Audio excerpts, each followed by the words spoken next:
सभी साथियों को मेरा नमस्कार। स्वागत है आप सभी का आज 13 मई के जनसत्ता विश्लेषण में। आइए शुरू करते हैं आज का विश्लेषण। प्रथम प्रश्न में राजनीतिक खबरों को लेकर बात करी गई है, उस पर हम नहीं जाएंगे। हम सीधे अपने संपादकीय पे आते हैं।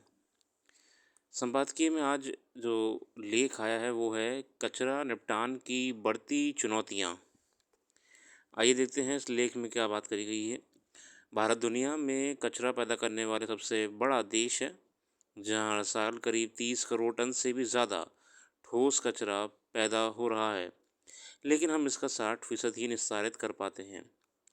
साथियों, कचरा इस समय की बहुत बड़ी समस्या भी बना हुआ है और ये बहुत ही दुखद है जानने में कि लगभग जितना कचरा आज हमारा देश में उत्पादित हो रहा है, उसका 75% तो ओपन में ही पड़ा रहता है, ओपन पिट्स में।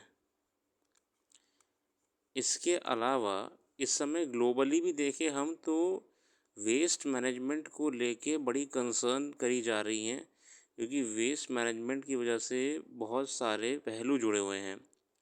आप देखिए, अगर कचरा खुले में पड़ा रहता है तो उससे पहली बात उसका स्वस्थ जीवन पे कितना असर पड़ता है ना। बीमारियां पनपती हैं, मधुमक्खी मक्खियाँ एवं अन्य छोटे छोटे जीव जंतु जो कूड़े से होकर इस पारिस्थितिक तंत्र के और पहलुओं से मिलते हैं या जुड़ते हैं तो बीमारियों को फैलाते हैं। इसके साथ साथ जो शहरों में नगरों में कूड़ा दिन ब दिन इकट्ठा हो रहा है, ये कूड़ा आपका जगह भी तो घेरता है, और जहाँ पर भी ये कूड़ा इकट्ठा होता रहता है, जैसे कि आप दिल्ली में और महानगरों में देखें तो शहर के बाहर की तरफ एक बहुत बड़ा कूड़ा ग्रह होता है जिसमें पहाड़ बन गया है।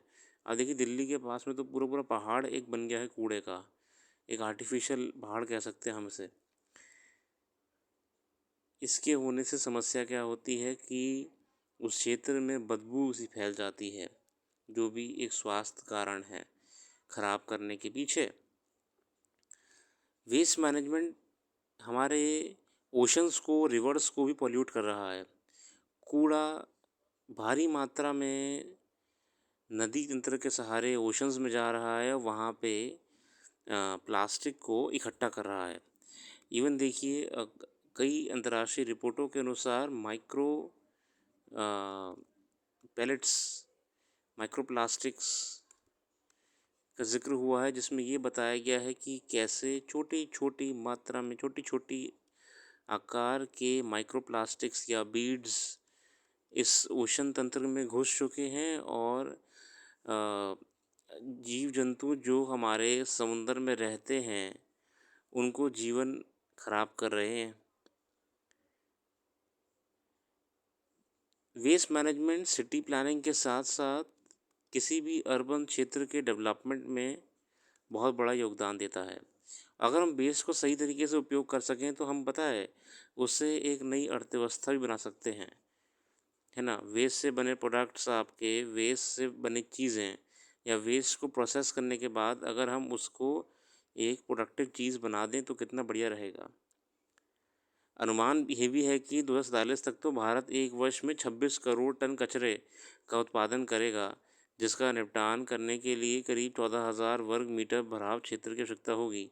अच्छा, कचरा कचरा भी इतना बढ़ता जा रहा है, इससे समस्या क्या आ रही है कि उस कचरे को इकट्ठा करने के लिए जगह ही नहीं मिल रही है। आने वाले समय में जगह भी कम पड़ जाएगी उस कचरे से निपटने के लिए। विशेषज्ञों का कहना है कि ठोस कचरे के उचित निपटान में विफलता प्रदूषण बढ़ाती है। इससे कई समस्याएं हो सकती हैं, जैसे पर्यावरण प्रदूषण, वेक्टर जनित बीमारियां का प्रकोप, हानिकारक ग्रीन हाउस गैसों का उत्सर्जन, भूजल का प्रदूषण, परिवहन के दौरान ध्वनि और सूक्ष्म धूल। ठोस अपशिष्ट से जुड़ी इन समस्याओं से निपटने के लिए ठोस अपशिष्ट का पुनः चक्रण सबसे अच्छा तरीका है। रिसाइकलिंग कहते हैं साथियों से हम। अगर हम किसी भी प्रकार से रिसाइकलिंग कर पा रहे हैं तो भी हम कचरे के दुष्प्रभाव को कम कर सकते हैं। अगर हम कचरे को रिसाइकल कर लेते हैं रीप्रोसेस कर सकते हैं, वापस से काम में ले आएँ तो भी हमारा काम आसान हो जाएगा, है ना? इवन देखिए 2016 में तो ठोस अपशिष्ट प्रबंधन नीति भी लाई गई थी, नियमावली। ठोस अपशिष्ट प्रबंधन रक्षा के लिए ज़रूरी है क्योंकि असल में ठोस अपशिष्ट के निपटान की कोई उचित व्यवस्था नहीं है। सरकारों की ओर से संचालित कुशल ठोस अपशिष्ट प्रबंधन प्रणाली का मुख्य उद्देश्य कूड़े-करकट से अधिकतम मात्रा में उपयोगी संसाधन प्राप्त करना और ऊर्जा का उत्पादन करना है, ताकि कम से कम मात्रा में अपशिष्ट पदार्थों को भराव क्षेत्र में फेंकना पड़े। है ना? देखिए जो ठोस अपशिष्ट प्रबंधन प्रणाली थी उसका प्रयास ये करा गया कि रीप्रोसेस करें हम वेस्ट को यूज़फुल प्रोडक्ट्स में। एक अनुमान के अनुसार भवन निर्माण क्षेत्र में भारी कचरा पैदा होता है।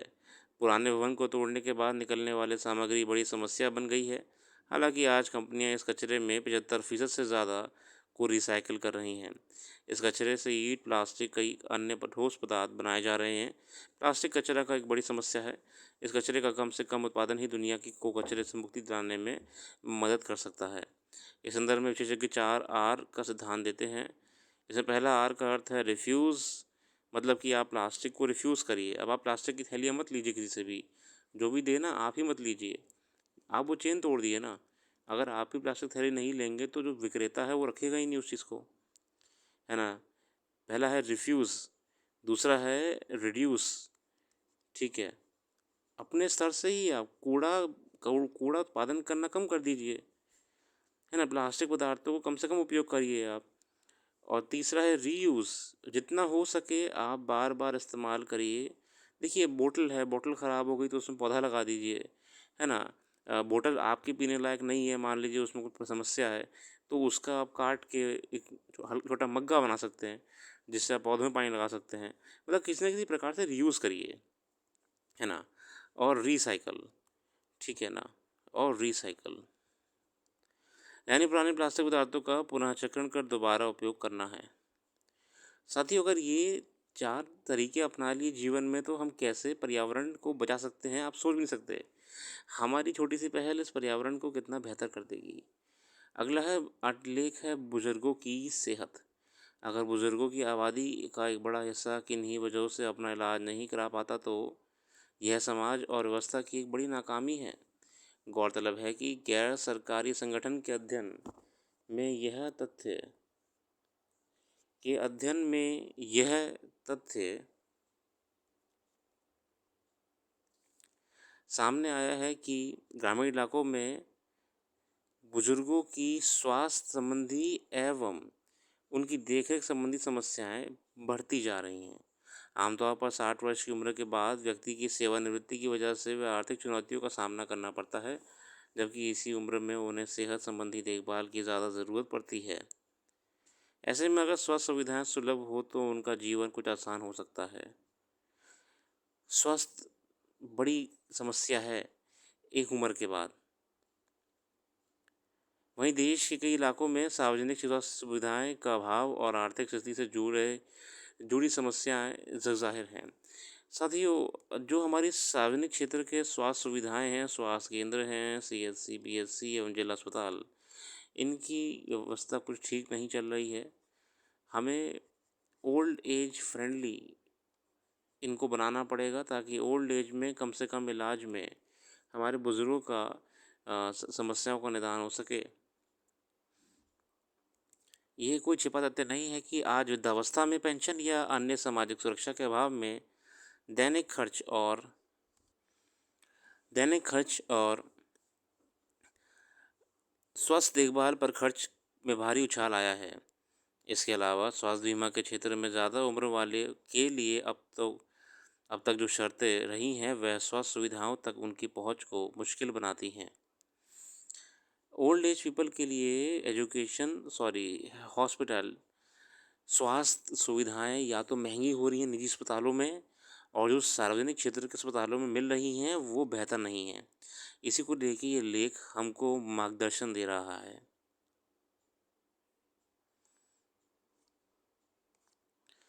आगे देखते हैं। आगे बाकी अखबार का अध्ययन एक बार आप खुद से करिएगा। पूरा अखबार आर्टिकल बाय आर्टिकल पढ़ा करिए। हम सिर्फ प्रयास करते हैं कि आपको लिए क्विक एक एनालिसिस दे दें जिन टॉपिक का ज़िक्र करा गया है, ताकि आपको एक ओवरव्यू रहे कि कौन सा आर्टिकल पढ़ना है, कौन सा क्या समझना है, क्या पॉइंट निकालना है उस आर्टिकल में से। आगे आज के लिए इतना ही रखते हैं और डिटेल्ड न्यूज़ के लिए आप वेबसाइट विजिट कर सकते हैं। वेबसाइट का लिंक डिस्क्रिप्शन में मौजूद है। अपना कीमती समय देने के लिए बहुत बहुत धन्यवाद। आपका दिन शुभ हो।